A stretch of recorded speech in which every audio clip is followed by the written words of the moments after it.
saw your notice in the boiler room. You should know Mr. Chance won't be coming back. I got no business being in there myself, but you can take a valve from the wine cellar if you want to try to stop the steam pouring out. Be careful.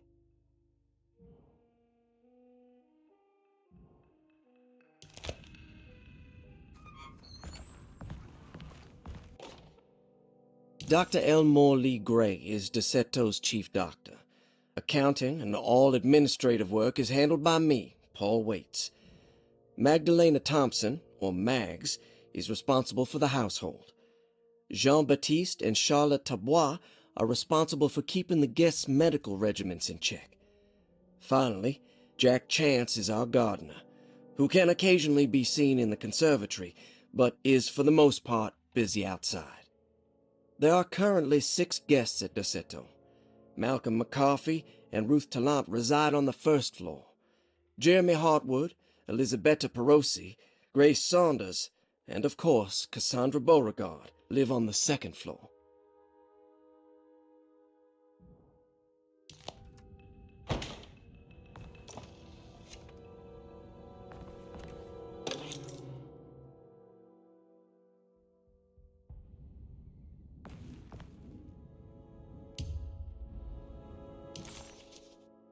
While Detective...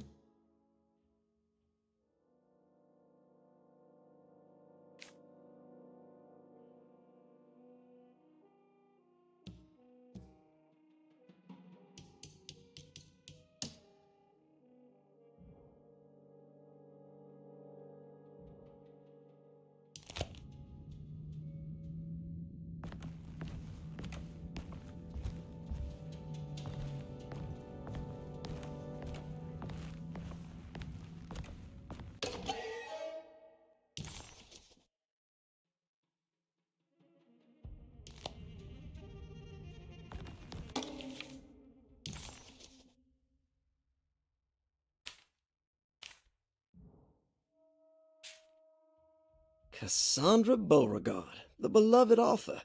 Very exciting, isn't it?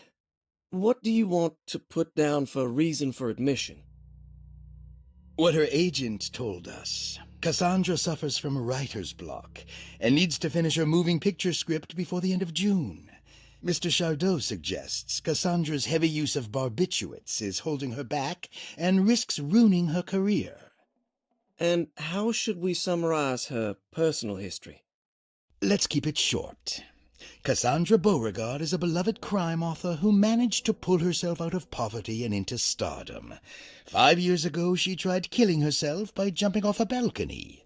The incident left her a cripple, and now relies heavily on her wheelchair. And for diagnostic impressions? Cassandra suffers chronic back pain following her suicide attempt. She self-administers morphine to keep herself ambulant, but has become addicted, and the desired effect is now lost. The drug abuse clouds her mind, and she is unable to focus on real life. To save herself from this insight, she instead makes up stories to fill out the gaps in her own thought process, resembling the Korsakoff syndrome. Oh, bravo, Doctor. How will you treat her? First of all, she needs to be weaned from her drug addiction, and hopefully it will resolve her compulsive lying.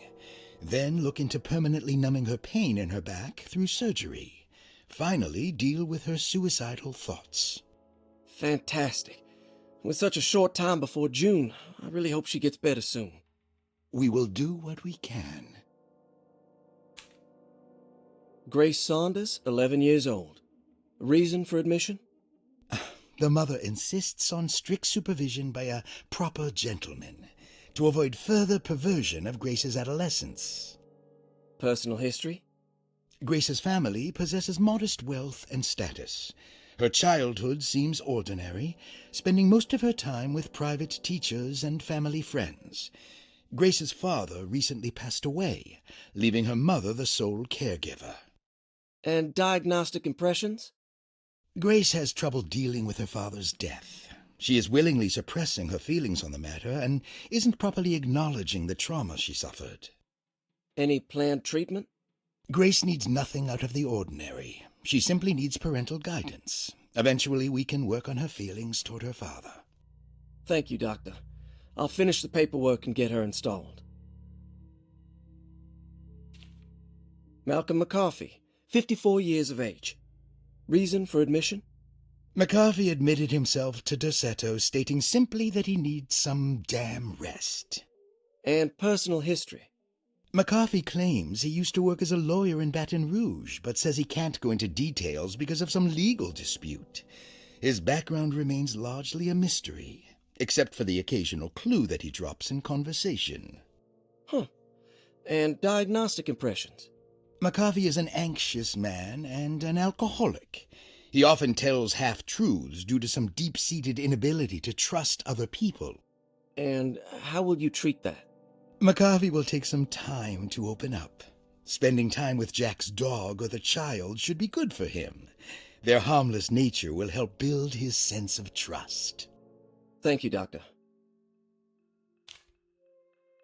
Elisabetta Perosi, 33 years old? What should I put down as reason for admission? Well, Perosi broke into Derceto and was found wandering the grand parlor. She was confused and suffered partial amnesia. She insisted she belonged here and offered to pay for her stay. Right. What do you make of her story? Perosi claims to have been a member of the Astarte artist colony some 20 years ago, a claim that seems contrafactual due to her young age. She looks to be and even thinks she is 33 years of age. That would make her a child at the time. It seems fair to say that Perosi's story is untrue, deliberately so or not. Diagnostic impressions? Do you have anything? Perosi's story is peculiar, because she retracted her story about the artist colony. She no longer claims to be the same person as Elisabetta Perosi. However, my staff's research has confirmed there was a Perosi at that time who was in her early 30s. I suppose this case will take some time to investigate. How will you go about it? I wanted to contact the real Perosi, but it seems the whole colony disappeared one night. September 29th, 1915, during a hurricane. I will have to take it slow and figure out what this spell of impersonation could have been. Oh, I'm sure it will all clear up eventually. Thank you, Doctor. Ruth Talon, 29 years of age. Reason for admission? Ruth's father wishes that his daughter be removed from New Orleans nightlife for the foreseeable future. He fears that her overly free spirit is tarnishing the family's reputation. Sounds simple enough. Personal history? Ruth comes from considerable wealth. Her family owns several hotels and restaurants. Unlike the rest of the family, her sense of adventure has taken her around the world, including France during the Great War as a photojournalist. The last decade, she has provoked many rumors of being a debauched flapper, bordering on nymphomania. And diagnostic impressions? Despite her father's frivolous reasons for her to be admitted, Ruth does seem to provide an interesting case. She is refreshingly open and doesn't shy away from talking about her life during the war or her continuous celebration after returning to the States.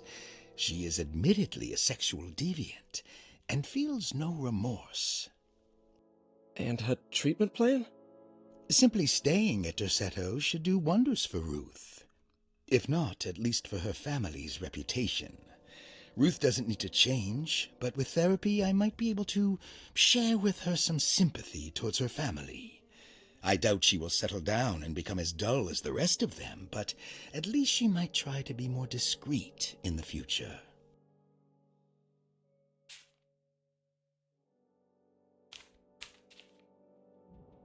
Looks like all the patients are accounted for, except for Jeremy. There's no way I can get into this thing. Better leave it alone.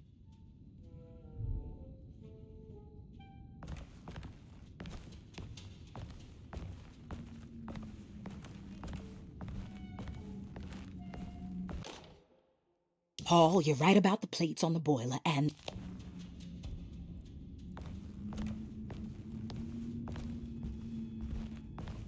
I need the key.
I need the key.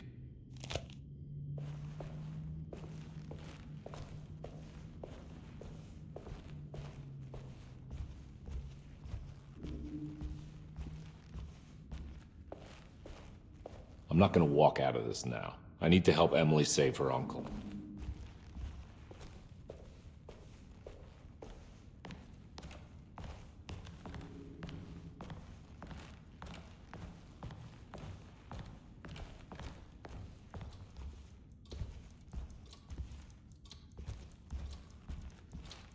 Oh.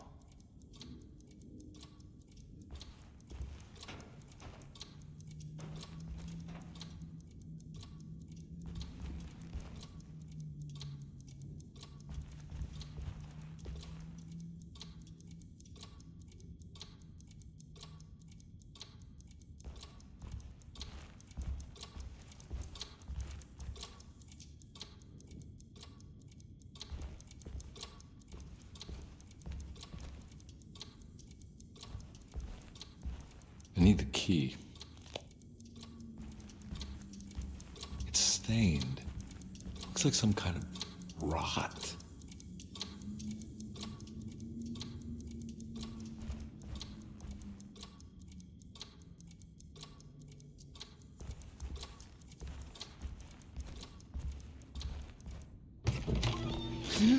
Yeah, sorry, Detective. Didn't mean to obstruct justice or anything. That's fine. You know, I'm kind of busy with my own case of a missing person. I was wondering if you've seen Grace, a girl about yay high. I can't say that I have. Why are you asking? Well, I'm looking for her. Is she in trouble? No. She's just hiding somewhere. We can't have a rascal like that running around unchecked at a time like this, you understand? Well, I haven't seen her. Well, let me know if you find her. I'll be around. I'll keep an eye out for your man, Jeremy. You scratch my back, Detective, and I'll scratch yours.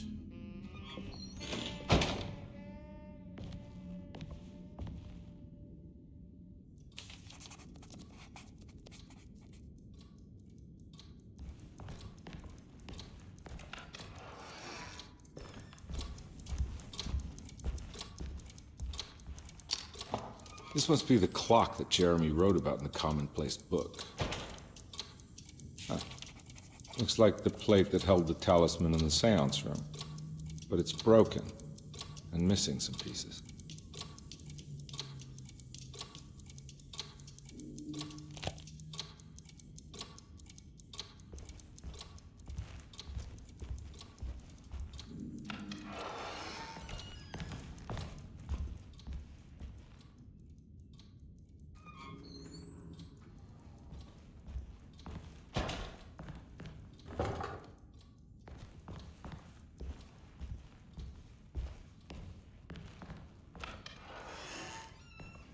looks like everything's back to normal here.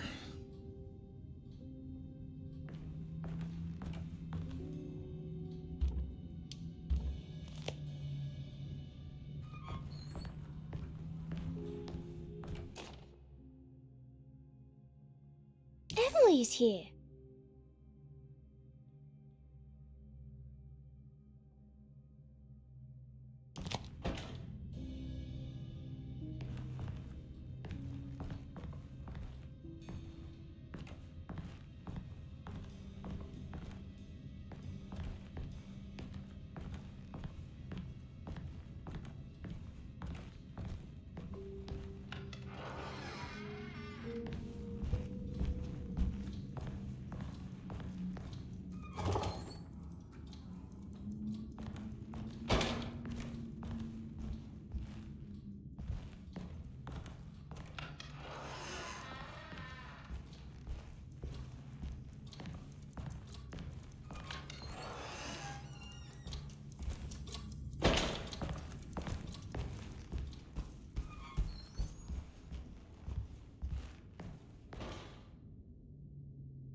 If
Huh.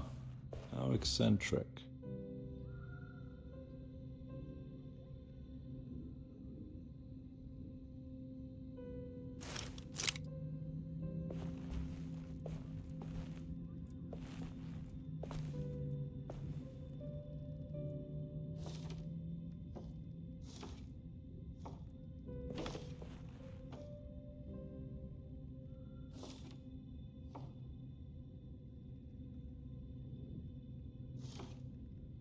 These paintings got some grim-looking rot on them.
I did it.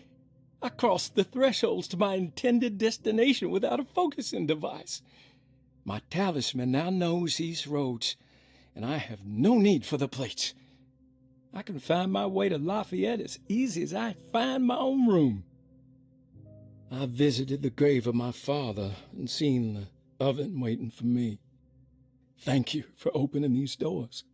I now must summon my courage and go back to that hateful mound outside the oil rig. I hope you'll be feeling better when I return. Jeremy.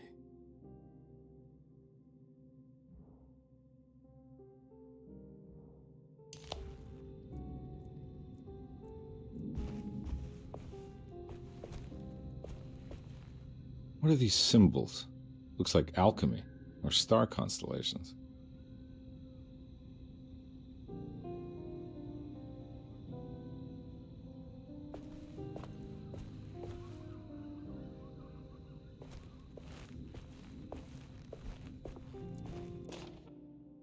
Will I need to remember how to get them out again? They are locked up for good reason. I am sure she is still able to whisper the answer in the ears of the wrong people. But not for long. I will see her burned soon enough. That black goat will be sacrificed to put an end to it all. Then it will all be over. No more Derceto, and sadly no Astarte. Those good pirates of Pontchartrain.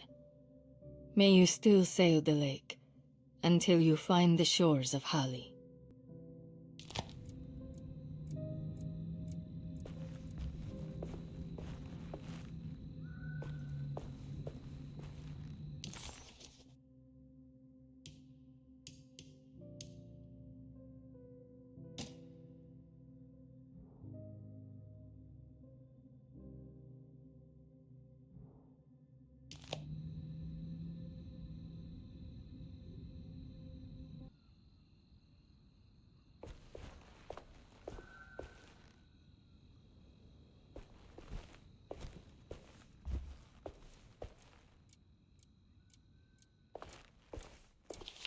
The Astarte artist colony.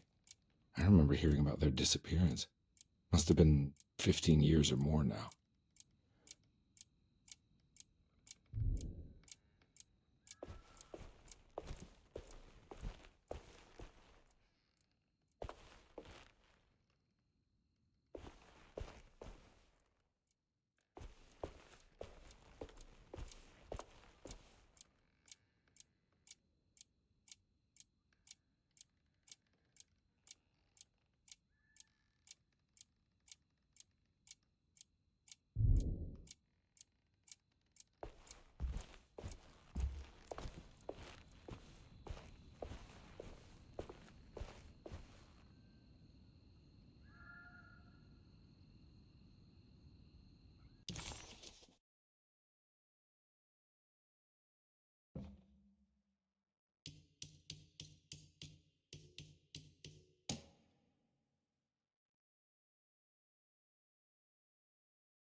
Got it.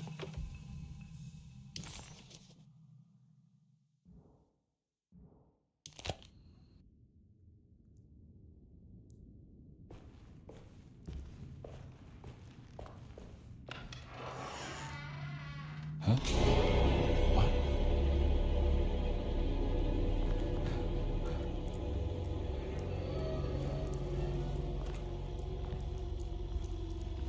No!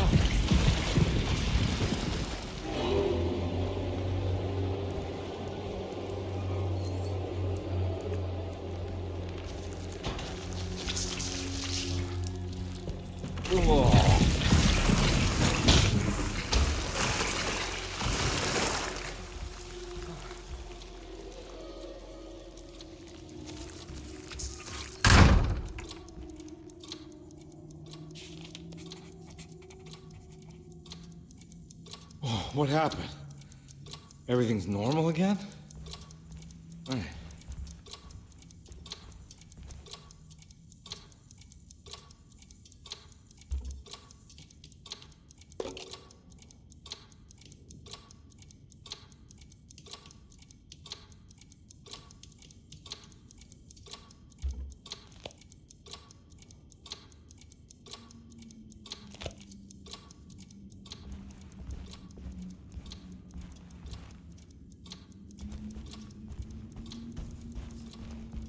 need the key.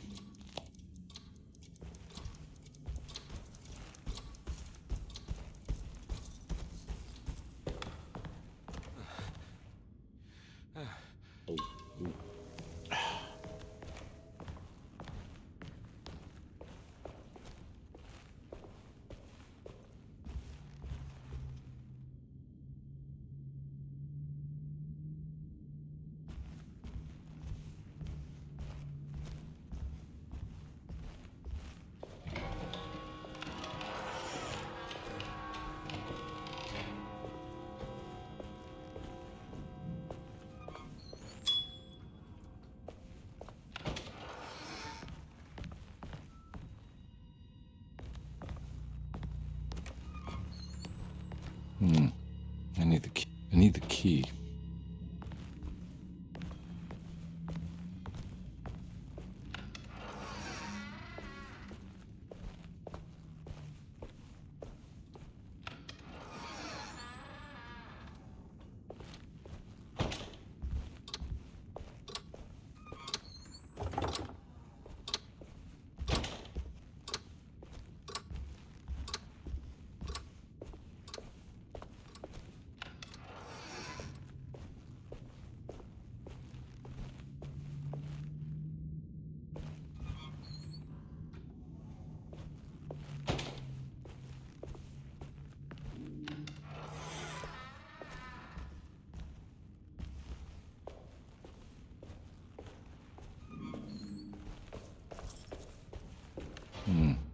I need the key.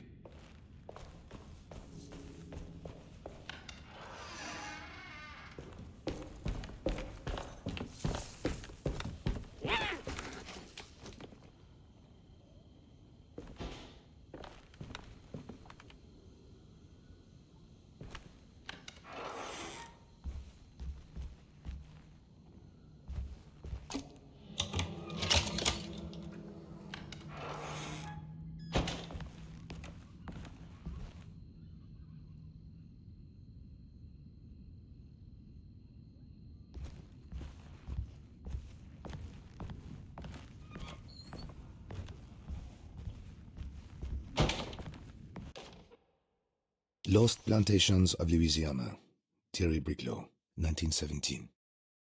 Derceto was a small plantation on the eastern shore of Lake Pontchartrain. The land was considered difficult for industry and was sold for only $30 to Elijah Pickford in 1818. Pickford employed hundreds of workers from nearby New Orleans to clear the woods and build a small plantation mansion facing the lake with a striking Greek Revival temple facade. Derceto kept a modest production of Perique tobacco and indigo that persisted up till the Civil War. During the antebellum era, Derceto was the source of many rumors concerning voodoo and witchcraft. People who traveled the lake reported seeing people dance at night in front of bonfires, bleating and wailing. On June 17, 1862, Captain J.W. Norton of the Union Army recounts leading a raiding party from ships anchored in Lake Pontchartrain in order to seize control of Derceto and free the slaves working there. The captain was surprised to find the workers fighting back with unprecedented zeal. Norton's account describes these men and women as enraged with fanaticism. Pickford reportedly tried to placate the raiders, but was shot in the confusion. Captain Norton left the mansion burning and retreated to his ships with his men. Derceto was left in ruins for several decades. The ownership of the land was long disputed and returned to the Ledoux family in 1901. Several police reports were filed during the following years as the Ledoux tried to get rid of a camp of squatters on their land. The police made several visits to remove the trespassers, but the people kept returning.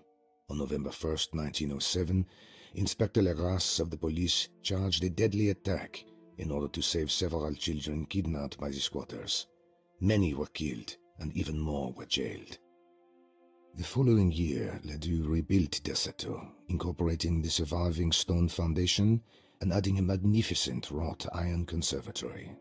The farmland had been reclaimed by the surrounding woods, so it was no longer profitable to use as a plantation. Instead, The house was turned into an artist's colony. The Astarte Artist Colony was a successful group of artists, including figures such as painter Heinrich Cassel and poet Nora Keith. The group was also known for their beloved Mardi Gras crew called the Pirates of Pontchartrain. On September 29, 1915, a tropical hurricane tore through Louisiana, causing Lake Pontchartrain to flood New Orleans. Due to the remote location of Derceto, it took almost 2 weeks for outsiders to learn that the artist's colony was abandoned. The 12 residing artists had all vanished without a trace. The empty mansion of Derceto still stands on the shore of Lake Pontchartrain, with much of its temple facade intact. The Ledoux family currently has no intention of repairing the house. Lost Plantations of Louisiana, Thierry Briclot, 1970.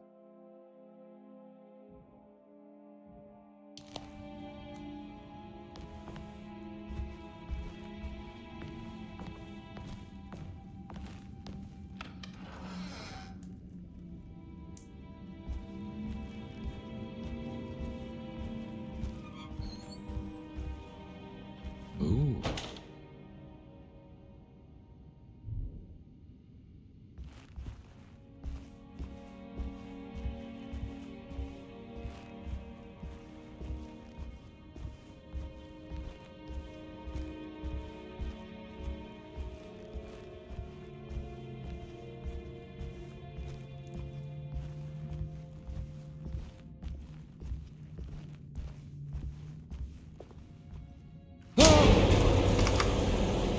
Christ, not again.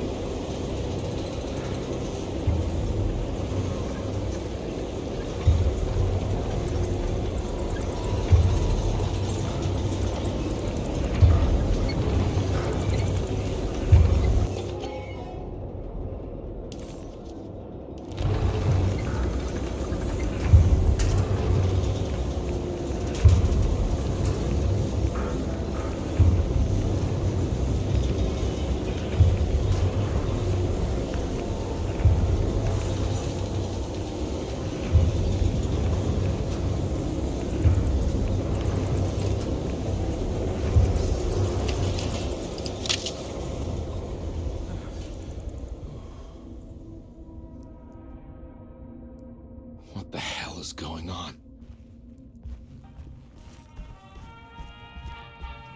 It's wedged shut.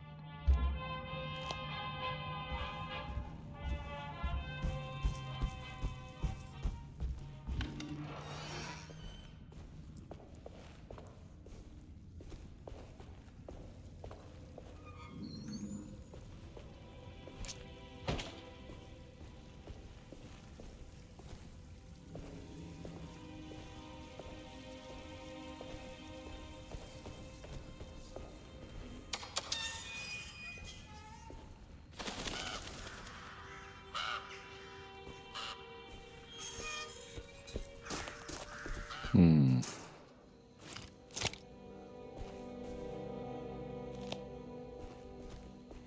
Hmm.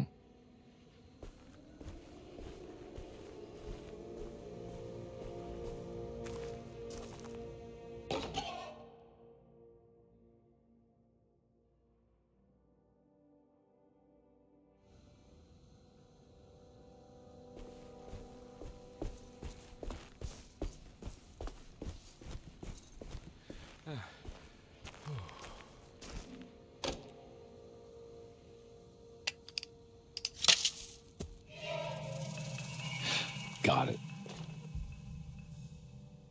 Nice.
I think I've seen this somewhere.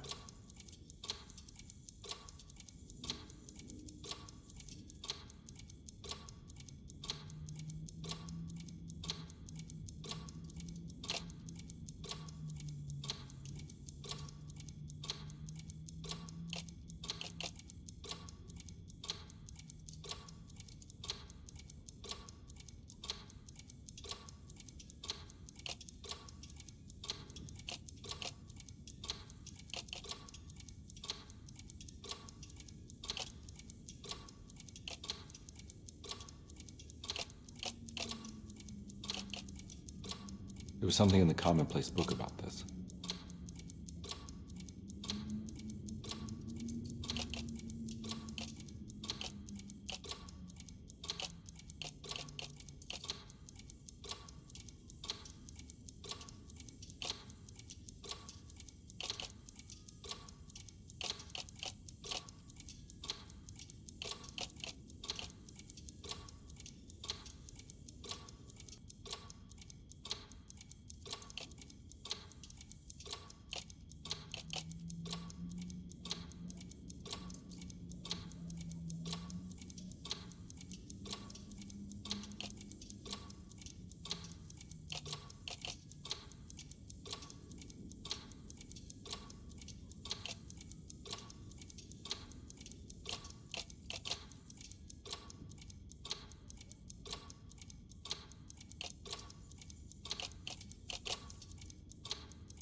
I think the clock broke.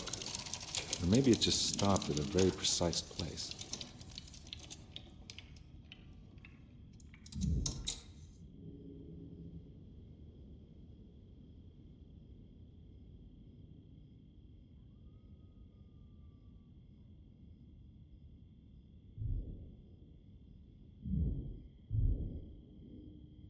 Huh.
There's a picture in the black glass. It's showing me something. It's the hallway outside Jeremy's room.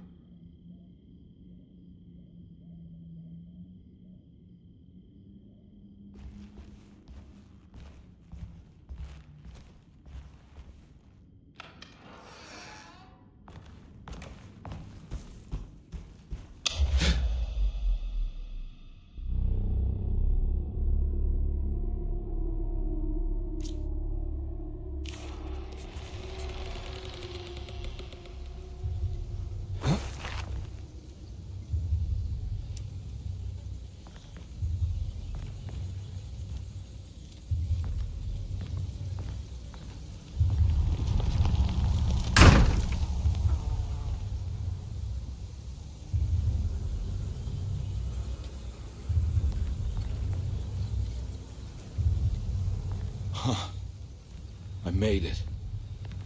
I entered another one of Jeremy's memories.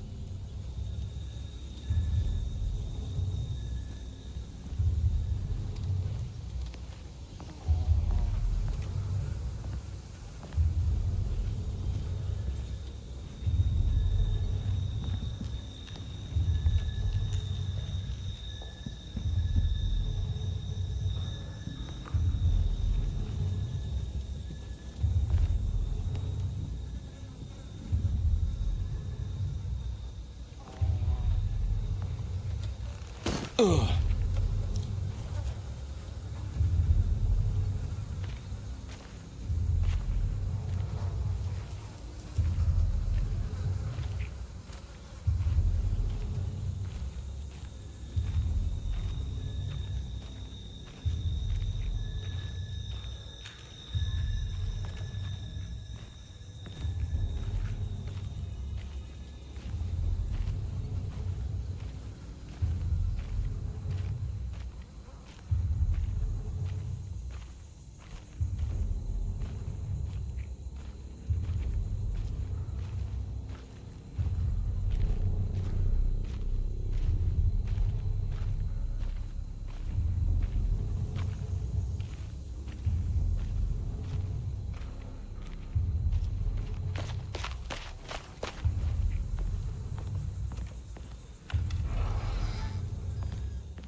May 1923. Monday. All okay. Ready for delivery. Maintenance. Oil pump must be serviced. Any tampering causes large spills unless properly forestalled. Tuesday. Shipment delayed but delivered. Maintenance. Service bridge close to broken. Wednesday. Prospectors reluctantly agreed to show the burial mound to Mr. Hotwood, a painter, who read about our finds in the papers. He means to return tomorrow and try to find a way inside. Thursday. Mr. Hotwood's efforts delayed. The workers seemed nervous about his presence. Hotwood promised not to return to the compound. Instead, he has taken up an offer by l'officier, the riverboat captain, who means to pilot him to the site tomorrow morning. Hopefully that's the end, and work can resume. Maintenance. The bridge from the oil tower to the bayou has collapsed. Sabotage suspected. This is the devil that guides us now.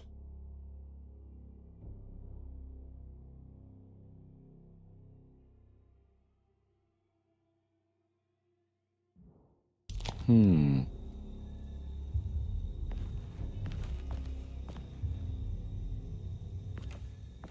need the key.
locked.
There's something missing.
It worked.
pretty weak.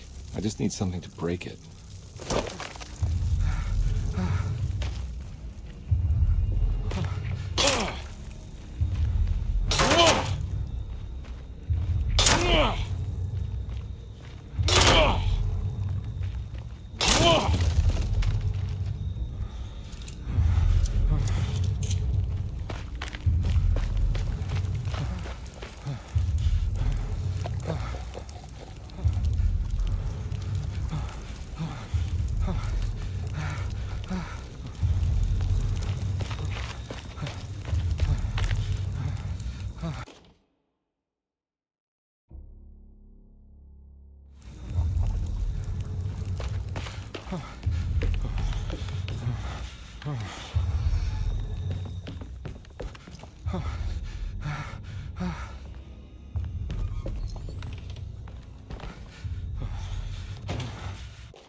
be a way to get to the other side.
All right.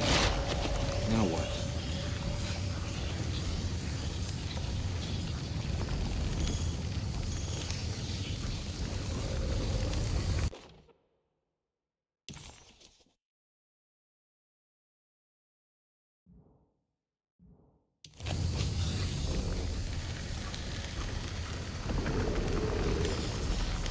Come on, Carnby. When you're rather fall to your death than go up in flames.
It's the hateful mound Jeremy talked about in his book.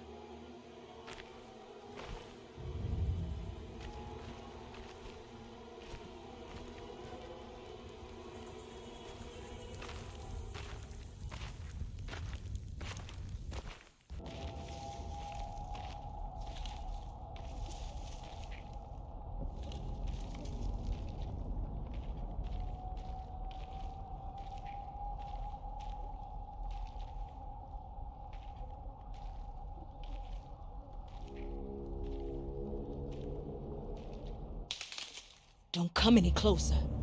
I'm armed. Get that thing out of my face. Who are you? What are you doing here? I'm just a detective trying to find something called Terawea. You after Jeremy too? Why? I'm working for his niece. She wants to make sure he's all right. He might be unharmed, but far from all right. He's a curse upon Derceto. Here we go again. Quiet!